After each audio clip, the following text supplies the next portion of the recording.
प्रिय मित्रों,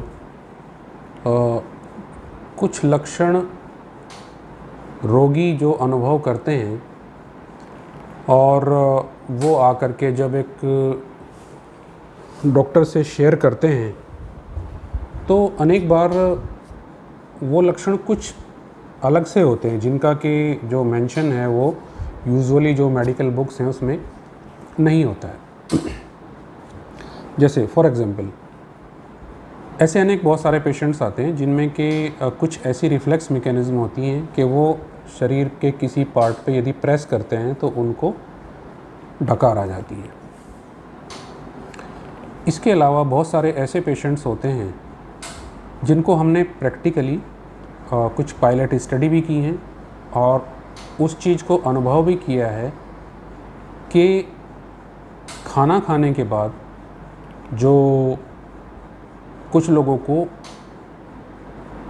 gaseous distension होता है, पेट में जो गैस बनती है, और कोई उनको अगर अदरवाइज़ जो ऑर्गेनिक डिजीज़ है वो नहीं होती है, सारे इन्वेस्टिगेशंस करने के बाद सब चीज़ें नॉर्मल आती हैं, नॉर्मल स्टमक, नॉर्मल जो है बाकी सारा गॉल ब्लैडर भी नॉर्मल रहता है, लेकिन उनको ये प्रॉब्लम होती है कि खाना खाने के बाद बहुत तेज़ी से उनका पेट आगे फूल जाता है। ऐसा वो करते हैं, शिकायत करते हैं।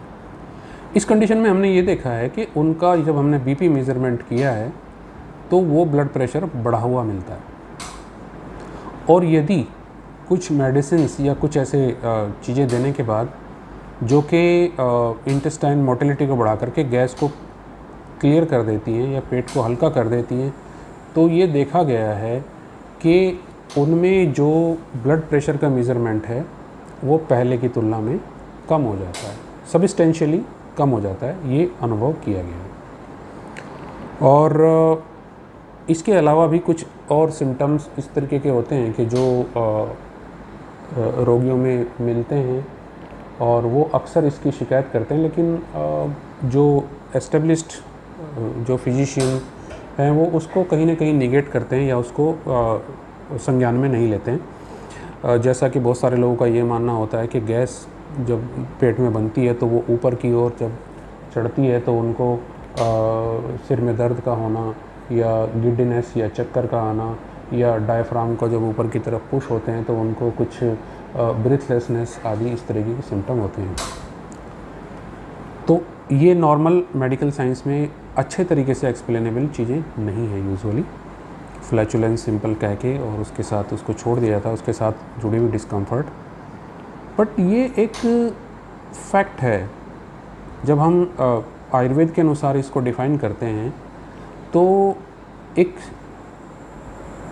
चीज़ आयुर्वेद में बताई गई है कि यदि जो इंटेस्टाइनल जो वायु है यदि उसकी गति नॉर्मल है और नीचे वो सामान्य रूप से गति कर रही है, प्रॉपर पास हो रही है, तो रोगी कंफर्टेबल रहता है।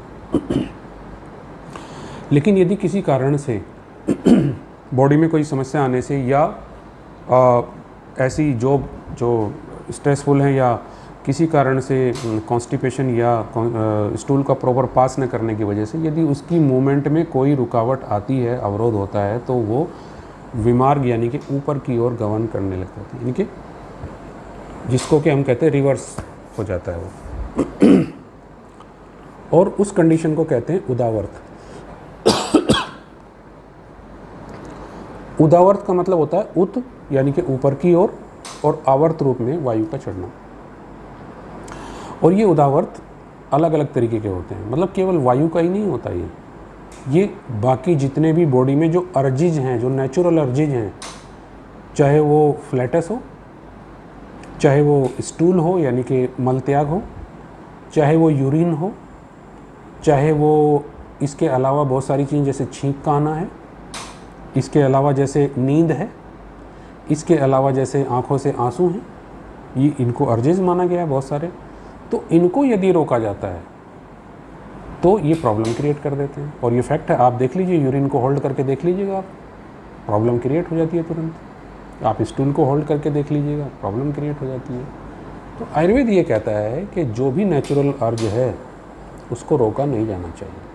उसको निकलना चाहिए। That is a normal phenomena. यदि उसको रोका जाता है तो वहाँ पे, क्योंकि ये जो सब अर्जीज हैं इनको जो बाहर निकालता है वो एक न्यूरोजेनिक सिस्टम है, सब जानते ही हैं उसको। उसमें अलग अलग प्रकार की जो है वो ऑटोनोमस नर्वस सिस्टम के जो सिंपैथेटिक और पैरासिम्पैथेटिक एक्टिविटी है वो उसको कंट्रोल करती हैं और उसको आयुर्वेद में वात कहते हैं। तो वहाँ पे उसमें डिफ़िकल्टी आएंगी और उसके रिफ्लेक्स सिम्टम्स उत्पन्न होंगे। तो इसलिए जो लोग ऐसा कहते हैं कि भाई ये सिम्टम्स यूजुअली नहीं होते हैं, और बहुत सारे ऐसी पोस्ट आती रहती हैं जगह जगह पे, लोग कहते हैं जी, लोग हमको आकर के बताते हैं कि साहब हमको तो जो है वो गैस सिर में चढ़ जाती है। ये क्या होता है, व्हाट इज़ इट? ये होता है क्योंकि वो रोगी उस चीज़ को अनुभव कर रहा है। किसी की बॉडी में प्रकोपितवात की अवस्था में प्रेस करते हैं किसी पर्टिकुलर जगह पे, उसको इरेक्टेशन का आना ये निश्चित है, ये पार्ट है, ये सिम्टम्स हैं। तो ये जो सिम्टोमेटोलॉजी है, क्योंकि कोई भी जो डिजीज़ होती है वो बेशक चाहे शरीर को प्रभावित कर रही हो, लेकिन कहीं ना कहीं उसके जो मानसिक लक्षण होते हैं वो ज़रूर उपस्थित होते हैं। एक छोटा सा एग्जाम्पल मैं आपको देना चाहता हूँ। जैसे किसी व्यक्ति को फीवर की शुरुआत होती है, फीवर आता है,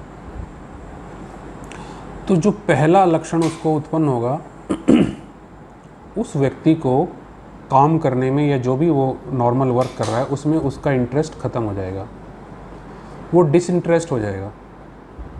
उसको उसके लिए जो शब्द है, जो क्लिनिकल सिम्टम है, वो है अरति।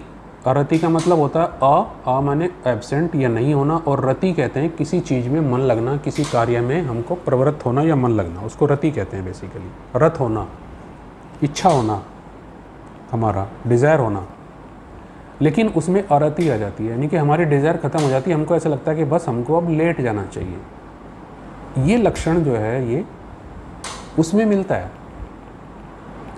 और दूसरा लक्षण क्या मिलता है? दूसरा मिलता है श्रम। श्रम का मतलब होता है ऐसा कि जैसे हमने बहुत सारा कुछ काम कर लिया और अब हमें टायर्डनेस हो रही हो, थकावट हो रही हो, लैसिट्यूड हो रहा हो, शरीर और मन दोनों थक जाते हैं। तो ये अरति तो मन का लक्षण होता है कि हमारा काम में मन नहीं लग रहा है। और श्रम जो है ये बॉडी का है कि हमारी बॉडी कहती है कि नहीं, हमें अब हम थक गए हैं, हमारी बॉडी टायर्डनेस हो गई है और हमें लेटना चाहिए, तो वहाँ पे हमको लेटना चाहिए। और तीसरा और भी सिम्टम आते हैं, जैसे विवर्णत्वम, डिसकलरेशन। जो नॉर्मल स्किन का टेक्सचर है, जो नॉर्मल कलर होता है, स्किन के कलर से हम बहुत सारी चीज़ों का डायग्नोस कर सकते हैं।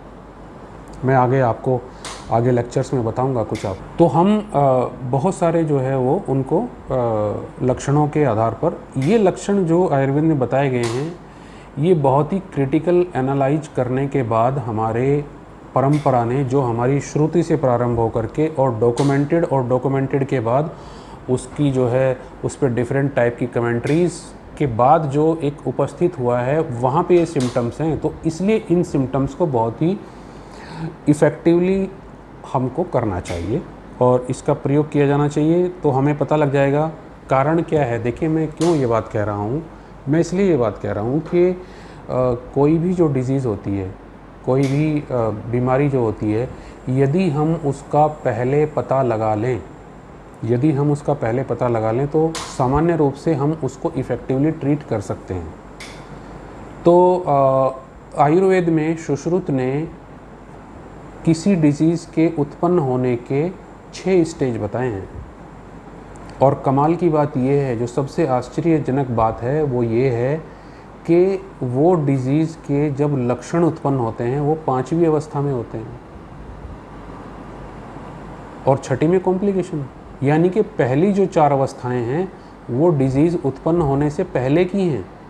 तो यदि हम किसी डिज़ीज़ का पहले पता लगा लें तो हम उसको बहुत ही इफ़ेक्टिवली ट्रीट कर पाएंगे। हमारे जैसे भारत देश में, जहाँ की जनसंख्या लगभग 140 करोड़ है, वहाँ की मेडिकल इंफ्रास्ट्रक्चर इतना बड़ा बोझ वहन नहीं कर सकती, क्वालिटेटिवली वहन नहीं कर सकती। इसलिए हमारी सरकारों को ये प्रयास करना चाहिए कि कम्युनिटी लेवल पर इतना अवेयरनेस होना चाहिए ताकि लोग उस तरीके का लाइफ स्टाइल फॉलो करें जो उनको डिजीज़ से बचा सके। निश्चित रूप से वेस्टर्न लाइफ स्टाइल और इंडियन लाइफ स्टाइल जो पहले बहुत डिफरेंट था, अब उसमें परिवर्तन हो गया है और आज हम लगभग वेस्टर्न लाइफ स्टाइल को अडॉप्ट कर रहे हैं। आज लोगों की बॉडी से पसीना नहीं निकल रहा है, सब लोग एयर कंडीशनर में रहते हैं, बॉडी से पसीना नहीं लग रहा है, लेकिन हमारी डाइट वही है। हम आज भी खूब नमक खाते हैं, हम आज भी खूब ऑयली खाते हैं, हमारे यहाँ खूब मीठे की जो है मिठाइयाँ खूब हम लोग खाते हैं। वेस्टर्न लोग तो नहीं खाते, वो तो रोस्टेड मीट खाते हैं और उनकी जो वेजिटेबल्स खाते हैं वो लोग। तो हमारा जो लाइफ स्टाइल है वो चेंज हो गया, लेकिन डाइटरी हैबिट्स चेंज नहीं हुई हैं। डाइटरी हैबिट्स हमारी वही हैं। हाँ, हमने कुछ और गंदी चीज़ों को अपनी डाइट में समाहित कर लिया है। गंदी चीज़ मैं इसलिए कह रहा हूँ कि ये जो मोमोज़ हैं, इसकी क्या न्यूट्रिशियस वैल्यू है, चाउमीन है, इसकी क्या न्यूट्रिशियस वैल्यू है, बर्गर है, इसकी क्या न्यूट्रिशियस वैल्यू है।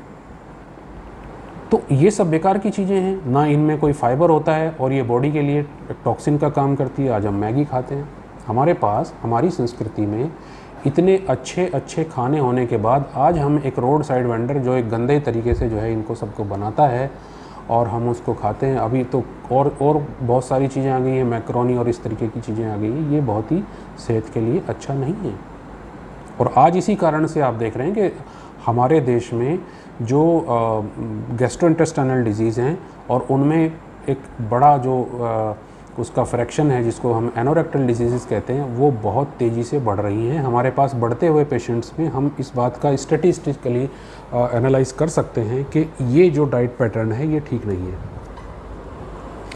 तो इसलिए मेरा यहाँ पे ये मानना है कि हमको वो सारी चीज़ें, हमको अपनी सोसाइटी में छोटी छोटी चीज़ें जो उनके लाइफ स्टाइल को चेंज कर सके और उनकी जो डेली रिदम है यानी कि जो दिनचर्या है वो भी बाधित ना हो और सारे कार्य संपूर्ण रूप से होने चाहिए, उस प्रकार से हमको अब ट्रेन करना है। भारत में जो हेल्थ केयर सिस्टम है वो अभी जैसा कि हमारे माननीय प्रधानमंत्री जी ने अभी चीज़ों को बदला है और योग को इंटरनेशनलाइज किया है। आज पूरा विश्व योग को फॉलो करता है, वो भी हेल्थ की एक परंपरा में है। और इसी प्रकार से जिस दिन हम लोग आयुर्वेद की परंपरा में आगे बढ़ जाएंगे और साथ ही साथ जो आयुर्वेद के साथ एक यूनानी परंपरा है वो भी लगभग उसी की जैसी ही है, तो वो हर्बल बेस्ड जो चीज़ें होती है, हर्बो मिनरल बेस्ड, यदि हम उनको अडॉप्ट कर लेते हैं तो हम अपने जो हमारा जो सिटीजन्स हैं, इंडियन सिटीजन्स हैं, हम उनको एक अच्छा हेल्थ और एक अच्छा भविष्य दे पाएंगे। धन्यवाद।